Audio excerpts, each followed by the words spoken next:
Kalau Anda punya laptop, salah satu kegiatan yang mungkin Anda ingin lakukan adalah mengedit video, di mana salah satu software yang paling populer untuk mengedit video adalah Adobe Premiere. Masalahnya, Premiere itu mahal dan nggak ada opsi untuk beli perpetual license alias lisensi yang sekali beli. Hal ini tuh bikin kalau Anda tuh memakai Premiere jadi mikir-mikir lagi, karena kalau kita langganan terus kan lama-lama jadi mahal ya. Nah, untungnya sekarang itu sudah banyak banget opsi software-software video editing gratis yang bisa Anda pakai, dan hasilnya pun Anda bisa kelihatan seperti profesional. Lalu saya Julian Bertekno, saya sendiri sudah pernah mengedit video selama kurang lebih 15 tahun meskipun bukan dalam kapasitas profesional. Dan pada video kali ini saya akan memperkenalkan beberapa software video editing gratis yang bisa Anda pakai dan hasilnya pun bisa bagus. Oke, langsung aja ya. Yang pertama adalah DaVinci Resolve.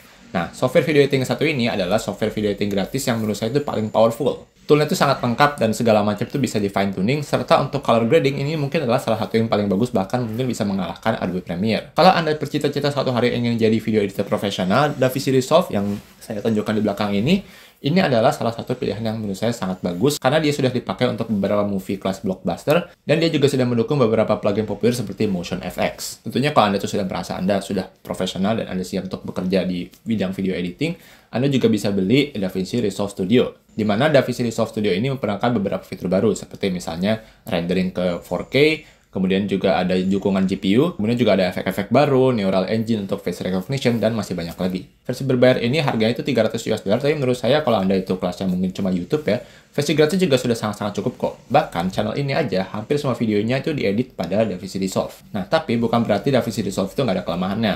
Jadi yang pertama yang bisa saya temukan adalah, yaitu kalau kita pertama kali buka DaVinci Resolve itu, seperti itu agak-agak menakutkan ya, karena tombolnya banyak sekali, slider juga banyak, sehingga untuk sebagian besar orang, saya yakin akan butuh waktu penyesuaian. Kemudian kelemahan kedua adalah preset-preset bawaan yang versi gratis itu menurut saya nggak terlalu bagus ya, jadi efek-efeknya itu ya biasa banget lah. Sehingga saya kira DaVinci Resolve itu mungkin kurang cocok buat Anda itu yang ingin edit video dan publikasikan ke sosmed seperti TikTok atau Instagram Reels atau YouTube Shorts.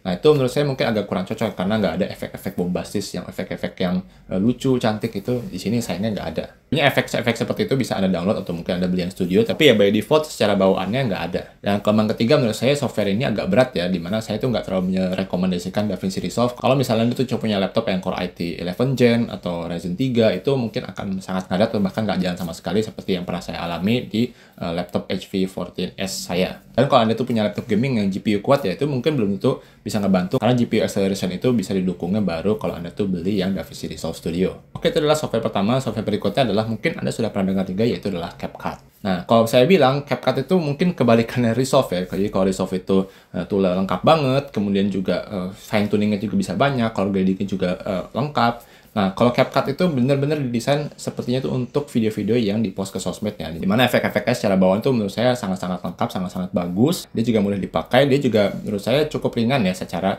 kebutuhan spesifikasi. Dia juga punya tool-tool yang menurut saya itu agak-agak langka untuk ditemukan di software lain seperti misalnya Auto Generated Caption. Nah, ini sangat-sangat bantu kalau Anda tuh pengen bikin shorts yang dimana kayak itu orang tuh mungkin engagementnya retentionnya tuh kurang kalau Anda tuh nggak nambahin caption. Saya sendiri jujur sering pakai CapCut untuk ngedit video reels, shorts, atau ya video-video yang nggak terlalu formal, yang nggak terlalu butuh editing, color grading, dan sebagainya yang secara detail. Itu biasanya saya pakai CapCut aja. Terutama untuk fitur Auto Generated Caption itu benar-benar sangat-sangat ngebantu. Kalau ternyata tetap Anda tuh nggak bisa jalanin CapCut versi desktop ya, Anda tetap bisa ngedit video di CapCut yang versi online. Versi online ini kelebihannya adalah dia nggak ngeberatin komputer sama sekali karena kerjaannya tuh servernya tuh punya CapCut sendiri. Tapi kelemahannya Anda harus punya koneksi internet yang cukup bagus. Nah, untuk CapCut sendiri saya melihat ada beberapa kekurangannya. Pertama itu adalah untuk color grading mungkin nggak selengkap Resolve ya. Jauh banget lah kalau Resolve itu memang susah dilawan. Tapi kalau Anda itu ngerekamnya pakai HP, dimana kalau untuk video hasil HP itu kan mungkin colornya juga sudah diatur begitu kita nge-record ya. Jadi nggak ada yang raw gitu yang biasa kita temukan di kamera mirrorless atau DSLR. Sehingga mungkin ini nggak terlalu jadi masalah dan color grading yang basic juga tetap masih ada kok. Namun ada kelemahan kedua yang menurut saya itu agak-agak bikin saya sungkan untuk pindah sepenuhnya ke CapCut. Jadi sebenarnya saya sudah berminat untuk, udahlah nggak usah pakai Resolve, pakai CapCut aja, toh saya juga cuma ngedit video di YouTube. Tapi satu hari, waktu saya pakai komputer saya di sini tuh, saya tuh dapat update, dimana kalau tombol update ya saya update aja lah, apa ruginya gitu. Jadi habis itu saya ngedit video, begitu selesai, begitu mau ekspor, ternyata saya kalau mau ekspor itu harus bayar. Saya kan bingung ini, jadi kenapa ya, apa yang terjadi? Apakah sekarang itu CapCut jadi harus bayar? Nah, ternyata konteksnya itu saya tinggal di Korea Selatan ya, dimana CapCut yang versi sini ternyata kalau mau ekspor video itu harus bayar. Minimal untuk versi-versi baru. Karena saya nggak siap untuk bayar, jadi akhirnya saya uninstall CapCut, kemudian saya install lagi CapCut tapi yang dari CapCut-nya Indonesia. Ternyata untuk versi yang sama itu, CapCut yang versi Indonesia itu belum bayar. Jadi kesimpulan menurut saya, mungkin satu hari CapCut yang versi Indonesia itu akan bayar ya. Mungkin setelah banyak user yang ketergantungan dengan CapCut, nah akhirnya tuh satu hari CapCut akan menarik uang dari kita. Ini supaya yakin sebenarnya CapCut juga sudah ada yang versi bayar dari dulu, tapi ya yang saya temukan mungkin satu hari nanti kita akan dipaksa untuk bayar. Intermezzo sedikit, saya akan menyampaikan sponsor dari video ini, yaitu adalah Slimcase. Buat kalian yang pengen punya case premium yang kasih proteksi secukupnya aja tapi tipis banget, Slimcase itu bisa jadi pilihan. Slimcase tersedia untuk berbagai model iPhone dan kini juga tersedia untuk Samsung Galaxy S model Ultra. Saya sendiri sudah pakai Slimcase selama hampir setahun dan Slimcase cukup bisa melindungi HP saya dari goresan-goresan dan jatuh-jatuh ringan, misalnya seperti dari atas tempat tidur. Pelajari lebih lanjut soal Slimcase lewat link di kolom deskripsi. Oke, lanjut ke rekomendasi ketiga. Saya sudah bahas software yang lengkap tapi agak-agak ribet. Saya juga sudah bahas software yang relatif simple tapi yang nggak terlalu lengkap meskipun oke buat sosial media. Jadi apa nih software ketiga? Apakah ada sesuatu yang di antara dua ini? Nah, software ketiga yang saya akan bahas adalah software buat Anda yang benar-benar mager untuk bikin video, yaitu adalah Microsoft Clipchamp. Dari installnya aja itu sudah benar-benar untuk orang mager ya. Jadi Anda tuh nggak perlu download apa-apa karena Clipchamp itu sudah tersedia langsung di Windows 11. Secara fitur menurut saya Clipchamp itu mirip-mirip CapCut meskipun sampai sekarang nggak sampai selengkap CapCut. Dia juga menurut saya nggak terlalu bisa mengoptimalkan hardware karena rendering video screen record aja menurut saya ini cukup lama ya. Tapi ada satu fitur dari Microsoft Clipchamp yang nggak dimiliki software-software video editing gratis lainnya, yaitu adalah AI video editing. Ini sistemnya gampang banget, jadi Anda tinggal drag and drop media, kemudian Anda tunggu sampai media itu ke-upload semua, kemudian Anda tentukan yang durasi mau berapa, lalu ada background sound atau enggak, kemudian format video seperti apa, dan sesuai dengan preferensi Anda, AI akan membuatkan video untuk Anda. Nah, hasilnya seperti apa? Saya sempat mencoba dan kok secara efek mungkin agak-agak cheesy ya, dimana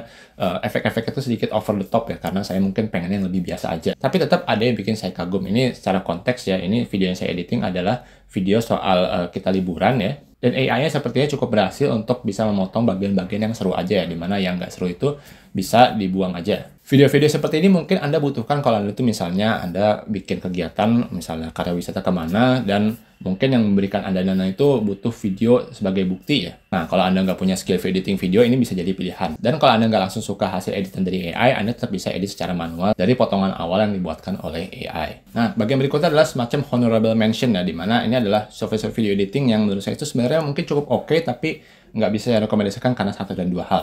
Jadi yang pertama adalah Shotcut. Nah, ini Shotcut itu salah satu software video editing gratis yang sudah muncul cukup lama. Salah satu fitur yang menurut saya cukup oke dari Shotcut adalah secara exporting ya, karena exporting itu lengkap banget, bahkan Anda bisa bikin video GIF dari software tersebut. Adjustment dan efeknya menurut saya juga cukup lumayan, tapi salah satu deal breaker buat saya adalah ini secara software mungkin agak-agak kurang intuitif ya, dimana kalau zaman sekarang sudah ada CapCut, menurut saya CapCut itu jauh lebih baik dari segi user interface, jadi keintuitifan itu jauh lebih bagus.